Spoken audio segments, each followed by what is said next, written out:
Hey folks, welcome to Support Adventures YouTube channel, and today I am interviewing Tal, who is one of our staff members who has been working and living here in Belgrade for the last 2 months. He's going tomorrow, and basically I wanted to talk about where I met him, his background, and why Support Adventure just sort of became a thing in your life that brought you here to Serbia, and how it's going to stay a thing in your life after you leave, and like what the whole experience has been. So welcome to Support Adventure YouTube channel. Glad to be here. Yeah, so okay, so first of all, you were born where?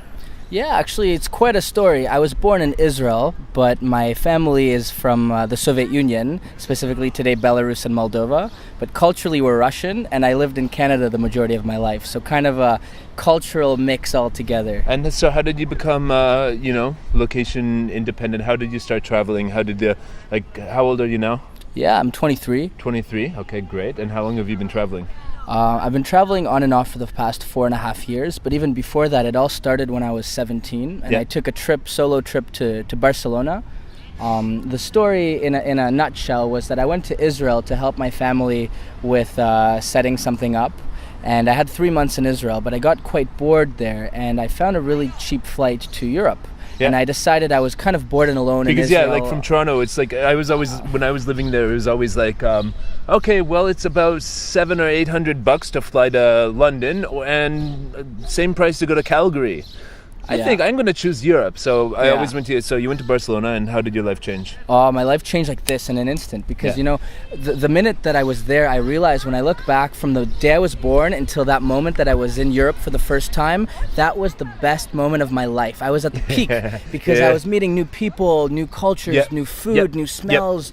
Seeing the beautiful, beautiful castles and the Gaudi architecture and this different lifestyle where people actually love to live instead of everybody idealizes Canada as a place to live, and I'm very grateful to have grown up there, but as soon as I came to Europe the first time, the first time I was 2 or 3 years old, didn't remember, but when I came with my parents, it just was so much more vibrant, and it just, as I started traveling in my 20s, it just became so much more me than Toronto. And okay, so how did you end up in Asia the first time?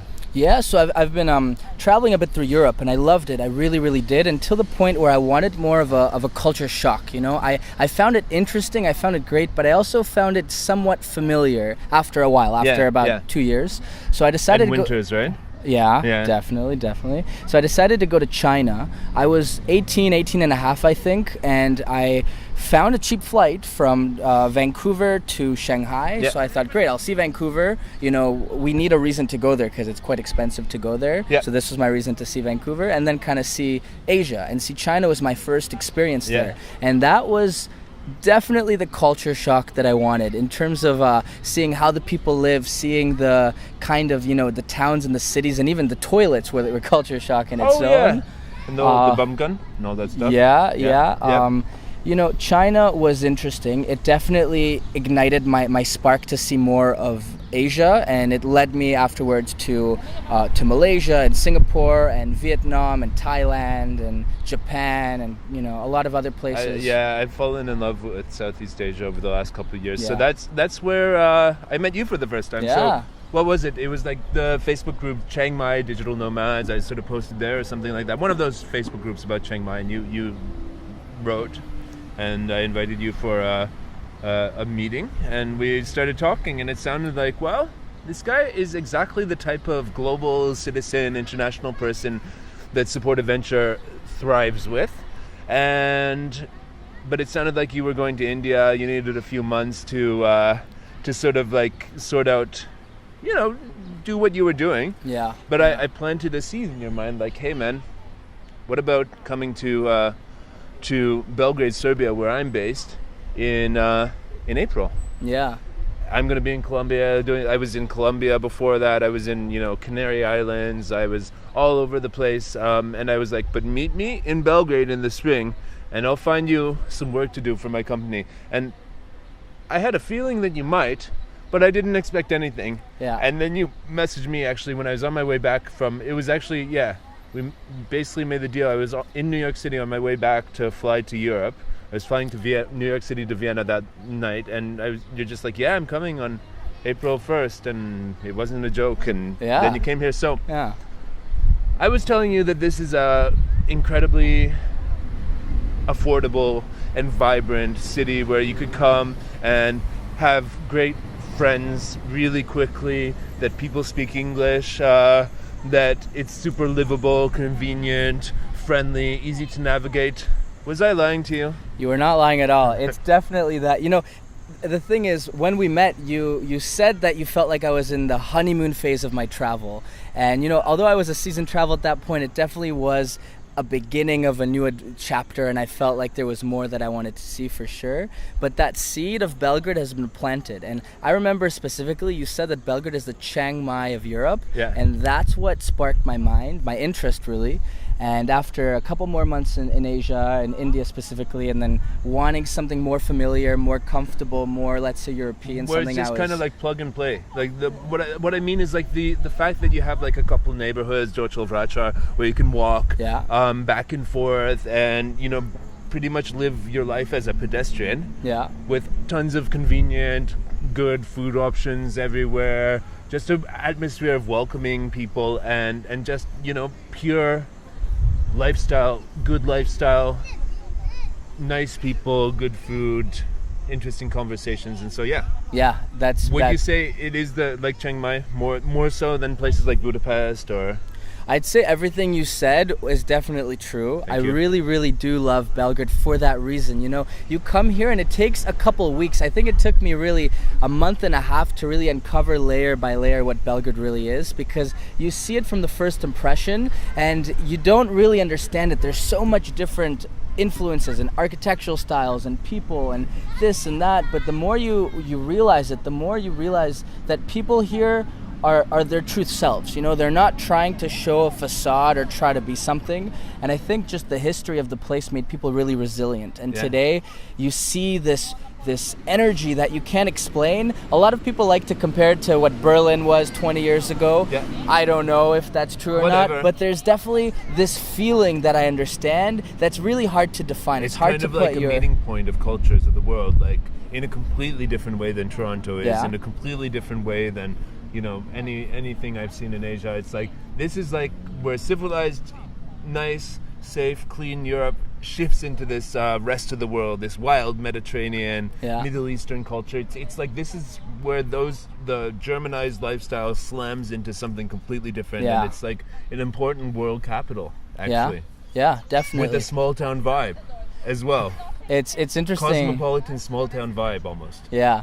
Where you run into people you know, and it's the type of place where there's always things happening all the time. Tuesday night, you know, you're gonna find 7 things around. You want to go 4 a.m. to shop, you can go to a mega superstore that's open 24/7 and buy anything you want at any time. Super convenient. Super easy. Like the not speaking Serbian is almost not a disadvantage. It's almost not a thing. I think, you know, to be honest, I almost see it as a slight, in some very specific cases, in the way you're treated, maybe a slight advantage. Because the thing is, people love foreigners so much here that if you go to a shop, if you meet someone on the streets, if someone introduces you to their group of friends and they don't realize that you speak Serbian, they take an even greater interest in like, oh, what's your story? Who are you? Everything. Of the culture, of the hospitality. And and a lot of people when coming here would ask, is it safe? It's so safer than anywhere. You know, it's funny when people for example, from North America or Western Europe ask that, because statistically, if you look at Western Europe and most cities, a lower murder rate than Canada. And Canada's already historically low, you know, very low. The thing is, it's very safe. It's very, very safe. I walked around 4, 5, 6 a.m. I feel more safe here than I ever did in New York or Paris okay, maybe there's beggars that ask you for money a little bit. Not as much as North America, not as much as or North Western Europe even. But the only thing I would tell people to watch out for is cab drivers. And if you just download the app and order on the app, there's no problem whatsoever. Like the cab drivers here are kind of like a racket of and they'll try to they have the magical rising meters sometimes. That's the only thing. Everybody else is super well-intentioned, kind, polite even. Well, not, you know, it's Eastern Europe. Customer service, you know, you can get bad customer service. They don't have that I find it better than Hungary, better than other countries nearby, personally. But you do get some bitch faces sometimes, you know, but whatever. Yeah. So, okay, well, that transitions us to where you're going next. What's the plan, man? Yeah, well, I have quite a bit of a travel ahead of me. So as I said, culturally I'm Russian. I had a Russian upbringing. With my mom and dad, I speak Russian, but I've actually never been to a Russian-speaking language in my life. And Russian-speaking country, yeah. So you're heading all the way. Where are you flying from? Hungary tomorrow? Yeah, so I'm going to Hungary, and then from there I'm flying to Moscow. Moscow. First time in Russia. I'm going to be there for 5 days. Привет. Da, как дела? Yeah. And then I'm going from there to Belarus. Yeah. I think I'm going at a good time because now they're hosting their European Games. It's, Belarus in the last year is really trying to open up their borders and attract foreigners. Yeah, I'm going there next month. Yeah. We'll see you there or in Ukraine or wherever. Yeah, I'll tell you all about it for sure. But it's a good time because tell the ladies I'm coming. I will. I'll get them ready. Basically Belarus, and then over to Ukraine after that. Ukraine. Really interesting. I think you're going to get like a lot more out of those countries because you speak Russian, because it's not as English isn't as much of a thing there. Yeah. You'll meet people, like if you go on couch surfing or something, you'll meet people who speak English there, but it's not like here where like literally almost everyone that you would be hanging out with, friends and friends of friends, are all going to just like be fluent in conversational English. Like that's Belgrade. But you speak Russian, and how good are you in Russian? I'm very good, actually. I have a weird accent, so it's very obvious that I'm not from Russia, like instantly. Yeah. But in terms of the conversation and the language, grammar, perfect. It's my first language. I speak with my parents every day. Yeah. Quite good. But once again, it's very obvious that I'm not from Russia. So, yeah, and people they can't put a finger of where I'm from. That's kind of my predicament. Like I'm the eternal foreigner now because I sound different in every language that I speak. Nobody can pinpoint it. And I'm always like the other. Whatever. If I'm speaking Slovak, I sound English and German. If I'm speaking German, I sound English and Slovak. And if I'm speaking English, I sound German and Slovak. It's like that's these global citizen stories are really what I feel is at the core of Support Adventure, the internationalism. When we were doing the core values, it's like internationalism. Yeah. Like if you are a company and you just want people to think that you're outsourcing, like if an Australian or South African accent would be exotic to you and your clients, don't hire Support Adventure. Let's not do that. Yeah. It's harder for we're into hiring global citizens who are contributing their worldliness to your company. Yeah. So what excited you when I told you about Support Adventure? When you first saw the ad, what excited you about the idea of this? Well, I mean, you mentioned, for example, all the different cultures. What I feel is that Support Adventure really dissolves the borders of the world. Yeah. When you look at, the idea of a nation state and this and that, I am from here, I am from there, it seemed like a Support Adventure was really cool. It's obsolete, man. Yeah, exactly. Especially us growing up in Toronto, we can see how that's one version of it. Yeah. It's done pretty well, but it's really like focused on the middle class values and sort of the nice boring life sort of values. If you're sick of your life in Pakistan, all the problems you had, moved to Canada, even like you're making more money as a cab driver in Canada. Unfortunately, you won't be an engineer for a long time, but but I really outlived the Toronto. Like I needed to leave there, and I feel that you did too, and that's why we clicked immediately, and that's why you would be on board with this company I've created and be very helpful in growing it with me. So thank you. Yeah, of course. It's glad to be there. And just so you know, he's working in my marketing department, which is a sort of experimental department of Support Adventure, because what we've been doing so far is just like making lists of names and calling them up and say, hey, here's a story about this company that hires people abroad. But now we've actually decided that we're going to make a bigger presence, more content, interviews like this we're going to put on, and he's helping with that. So you might encounter him. He might be the first person you get in touch with in Support Adventure in the future. And I look forward to speaking with you, definitely. Yeah. So before I started working for Support Adventure, I worked for a big company worth about $500 million in the travel industry. Woo! And the thing about that is I felt like I was a gear in the system. There's this big system, thousands of employees, and I was hired to do one simple thing, which is, destination expert, do research, sales, this kind of stuff. And the thing is, I really aspired to have more more creative control in my role, I ended up building an automation tool for them and presenting it to the president and trying to kind of, work my way outside my little brother bubble, and break through that shell. But I found that it took so much time, months and months of a meeting with this person and then a meeting with that person. Bureaucracy, it's a lot of those big companies are not agile. Yeah. And I feel that by focusing on what we're doing and making it sort of like constricting the brand, we're going to kind of remain pretty agile, because if we just focus on like, you have a company, you need someone to work remotely. If we can define what that role is, we'll onboard you someone, whatever the role is. If someone could do it from a laptop and, from working from home in Serbia, we're down. Yeah. But we're focusing on the tech industry. Yeah. And it's a good industry where people understand this model, like the idea that we can do as good work from over here for any company as you can sitting in London, New York, Singapore, whatever. And the thing is, because we're quite small, we have the ability to see if something goes wrong, sit down, find the problem, and solve it quickly. And I think that's the big difference with, for example, a lot of the other companies I used to work for, because we see, we are in the businesses, a lot of different businesses, and we're able to get a good idea of what's going well and what isn't. Yeah. And with that, we always shift, and we're always better, and we're always improving, and that's an excitement to always see every single month that we're growing and we're learning and we're getting better, we're getting more efficient. Who we're hiring as clients and who we're hiring as staff. It's getting pickier. I'm getting more courage to say no, I don't want to work with this company, and apologizing to people like, sorry, we don't think this is a good fit.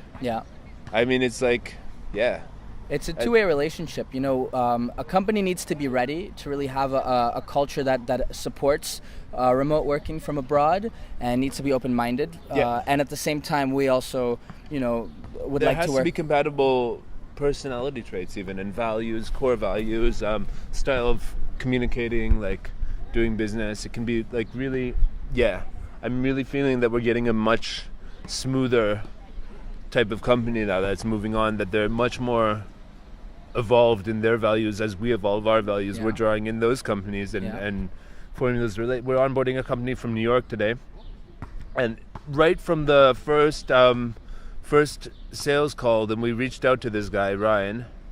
We knew he was one of us, like the style of humor, all this stuff. And so we found him a contractor, this guy Justin, who's South African and Uruguay, and they're onboarding right now as we speak with Nick, our new service delivery. And hiring Nick, really, really good, really funny guy who knows how to manage stuff and will take a huge load off me. And if you start doing these first introductory calls where exploratory about like whether we're going to want to work with the company, if they're going to want to work with us, if the values of it, and we can get you getting that information, then I'll be able to focus a little more on the next step of evolving the brand, the values, what we're doing. I mean, like, it was great to go to Colombia with Josh and Donovan this year and make a camp there, and we're probably going to do the same in Thailand in November for some lucky support adventure Belgrade team might be coming with me there, and you that's where I found you in Chiang Mai anyway, so you'll probably be there anyway, and we'll do it from over there and see if we can work over there, get some work with Australia. Well, Donovan and Nick are in Latin America handling all the American clients. It's going to be fucking awesome. It's going to be great. I love this. I really love what we're building here. And, just the fact that, I mean, do you feel like you were welcomed into a family? I do, for sure. And I mean, as you could tell just listening here, we are real people. We have real stories, especially when it comes to, having some sort of customer service or some sort of, talking with clients. We're not going to be robots that just stick to a script and say that. We actually have stories, and we're all unique individuals. Yeah, and it's exciting to be crazy world citizens who somehow ended up in these interesting, fascinating places with nice weather and cheap, affordable lifestyles where we just love it, and we want to make sure that everything we do is not compromising those values of being like authentic, real human beings and real real stories of real people who are living real lives and giving really good customer service and making what in a place like this counts as good money. Yeah. How cheap is it here? Come on, give some examples. It's cheap. It's very cheap. For example, you have $2, you can get, a meal. A meal for sure. If you have 80 cents, you can get a burek, which is like a Serbian bakery. Almost Thailand cheap. Almost. Yeah. Some things are definitely like alcohol is cheaper here than in Thailand. Big time. Alcohol is cheaper here. Wine, some things are a little more beer. expensive for sure. Yeah, but I think consumer goods are more expensive here, like computer stuff. But if all you need is like a smartphone and a laptop, which is what you need to do this job basically, you don't even need the smartphone, but most of us have them. Yeah. Clock into our system, whatever. Right. Voice over IP on your smartphone, whatever. Yeah, you can find those things here. Like we buy these used Lenovo ThinkPads for about €200, and that's a good computer. It's got 8 gigs of RAM. Yeah. You can get a decent smartphone for less than €200. That's Android that does everything. So. Yeah, and here's the thing: if you like a European lifestyle, if you like to drink alcohol from time to time, if you like cheese or bread or wine, or you like meat, meat for sure. You went on a meat journey. You were a vegetarian when you showed up. I was asking me where to buy tofu. When was the last time you bought tofu? Probably a couple weeks after that, which is like a month and a half ago. When in Belgrade, eat lots of meat. I like to do as the locals do, for sure. So that's what I was saying. If you come to Thailand and Have you been smoking 2 packs a day of Marlboros? I haven't, but I feel like I have, just being in the bars with all of the... Yeah, don't come here if you don't like smoke. Yeah. Or maybe it's okay in the summer. Don't come here in the winter if you don't like smoke, because every cafe, only a few of the cafes are not smoky. Yeah. So if you like to live a local type of lifestyle, Thailand's going to be cheaper. But if you stick to your European lifestyle, Belgrade's actually going to be significantly cheaper. the North American lifestyle, enhanced North America. I realized a long time ago I could make my life here a lot more like my life in Canada, but I couldn't make my life in Canada like this, because this is just so good. Yeah. And the simple pleasures of life, like going to the market, buying fresh vegetables, going and tasting 5 different types of goat's cheese, sitting in the park and sitting in the park right next to the 24-hour store and just sitting in the park all night and keep on filling up buying new beers and staying up until the sun rises, and even the legal ability to sit in a park and drink a beer. That's legal, foreign to Canadians because it's illegal. Trinity Bellwoods, people do it there, but legally in we Kensington can't. And stuff, Of course we do. But there's a chance that a police officer might show up and pour out your beer, and it's like worse than smoking a joint, which is now illegal to do on any sidewalk in Canada. Yeah. So But it almost feels weird that as a society, we're not trusted to be able to handle our liquor in a park. Yeah. So of course we do, definitely. But here in Europe, like in Belgrade, it's like in Germany as well. Like in Germany, everybody does everything mit beer, with walking the dog mit beer. Here, like you can literally like sit on the public transport bus with a bottle of whiskey, passing it around to your friends. It's like, that's cool. Yeah. And it's not about the actual alcohol itself or even ability to do that, but it's type of the atmosphere of freedom, and the atmosphere that brings, even for example walking by the river and seeing a bunch of people sit and drink and laugh and just talk about life and enjoy really life. That's what I find Serbia is really good at. People enjoying their lives and really doing what they want to do. Deep conversations as well. Like people here have values. They've got stories. They've got curiosities. They know what's going on in the world. They can imagine. I feel like in Canada, you've got everybody from the world there, like people like us and people from every other place. You're not really on the pulse of what's happening in the world. But for here, at least Europe, everybody knows what's going on in Germany here. Everybody knows what it must be like in England and Canada, in all these different countries. And more there's people who are going from here to Asia, Serbian people going to Asia, coming back. Lots of Serbian people coming back, like some of our guys, like Radoš and Boris, who grew up in Canada, like came back here because, guess what? If you can have a job through Support a Venture where you can make a decent amount of money to get your life here, is better. It's better. The food's better. The people are nicer. Yeah. You have access to more,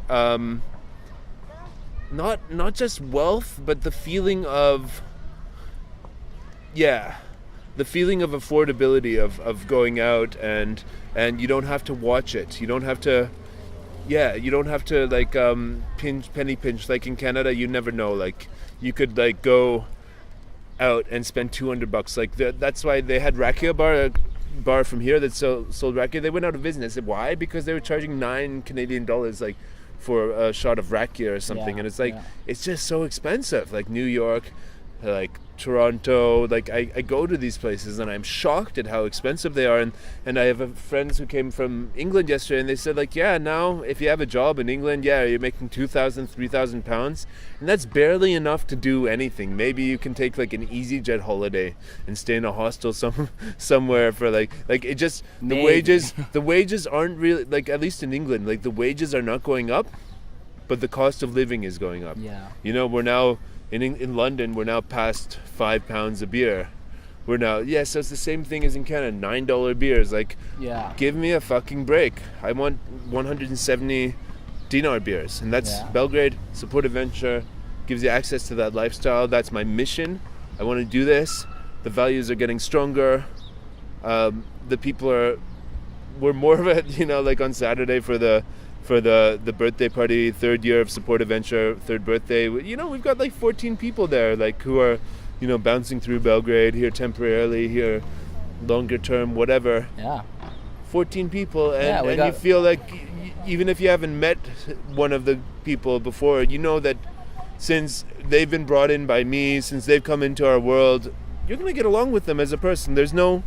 I don't really feel any animosity amongst the team or anything, and we're growing as a community. So it's like, how are we gonna make this bigger? How are we gonna make the values and make this family vibe, this community vibe, like, grow?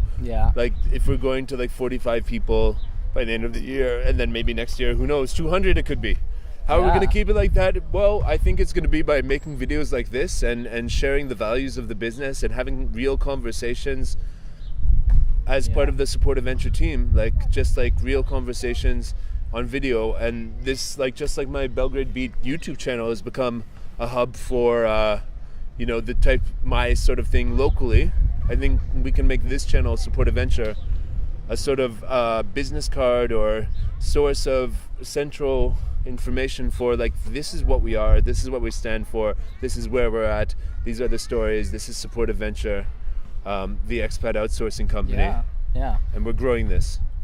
And you know, as a remote worker, I can say with 100% confidence that when you hire remote workers, their satisfaction with their jobs is so much higher. Because for us, we love Belgrade. The freaking commute. What's your commute now? Like 10 minutes of walking, the most vibrant walk you could imagine. Through a market full of fresh vegetables and fruits. That's my walk. Better than an hour and a half in a subway. But the thing is... Oh man, you were in Thornhill, right? Oh yeah. You had to commute to Central. I had to take a bus and then a subway downtown. And then maybe another bus or a streetcar. Even like I'm from St. Clair, Mount Pleasant, which is like the neighborhood, right? The first suburb, basically, like 5 minutes driving and you're at Yonge and Bloor, so which is the top of downtown Toronto, basically.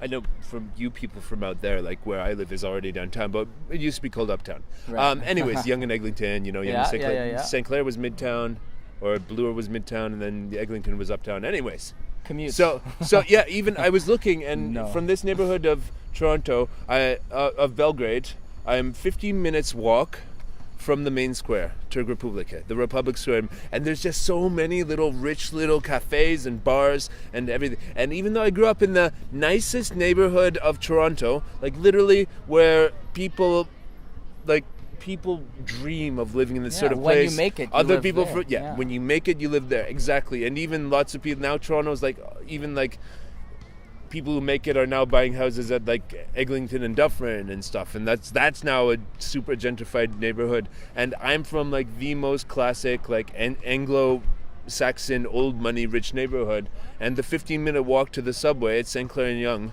there is the first 10 minutes of that walk, it's all houses, not a single store, just one Catholic church, nothing to do. We don't have a neighborhood pub. We have just like a few parks where people, the only way you can meet people in the neighborhood is like, well, I started my business Computer Genius for Hire by putting up signs around the neighborhood, and I've probably been in more houses in my neighborhood than anybody else. But the only way that you meet people is if you have a dog and you go in the park and talk to other dog owners. So my mom does that, and she used to be really good at promoting me for my business as a computer technician there locally. And so I learned lots about life from these rich, successful Canadian people.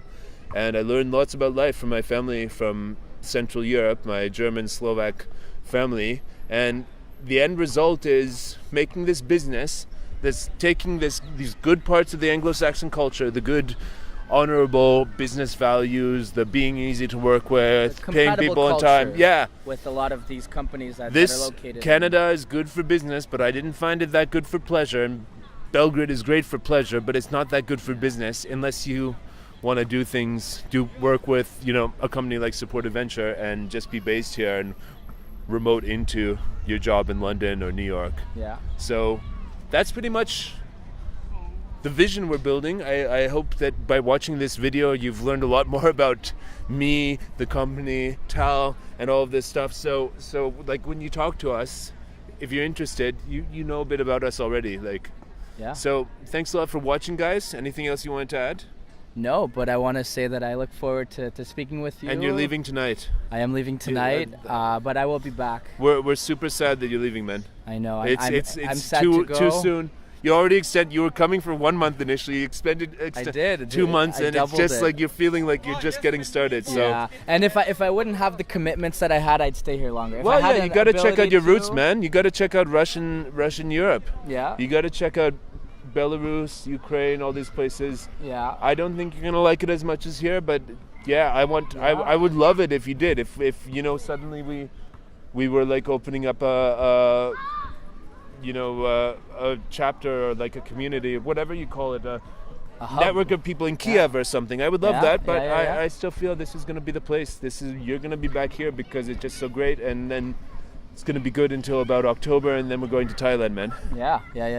And we're passionate about Belgrade and Thailand. Other people, the remote workers that work for us, they're passionate about Kiev. They're passionate about Colombia, Medellin. There's also Vietnam. Vietnam, yeah, we got guys in Vietnam. For me, it's disgusting, all those motorbikes honking, dirty, obnoxious Vietnam. Yeah, but the Thailand energy gets to you, and it's for sure. It's electric though. Yeah, so that's the thing. When you hire Support Adventure for your staffing needs, you really find the people that live where they love, and you see that, you feel that in your clients, your customers especially. I love it when clients visit Belgrade as well. So any clients watching right now, come on and check out Belgrade. Yeah. We've had clients who have had the time of their lives here, believe me, because as soon as they see what it's all about, they get the whole thing. They get us. They get Support Adventure. They feel closer to their remote staff here than they do to their internal staff in London, because the culture is just so much more open. The connection, the social pulse of the city just gets them to be fans of Belgrade overnight. Yeah. So. And I'm going to leave my email below. If you do make it to Belgrade, shoot me an email and I'll send you tons of recommendations. Cool. Definitely. All right. Yeah, we'll put the emails below. And let's be in touch, everybody. I hope lots of people who are interested in this business are already working with us. I've enjoyed this video. And thanks a lot. And I wish you a pleasant journey to the east and the north. Thank you so much. Thank you. Cool. Спасибо. Yeah. Ciao.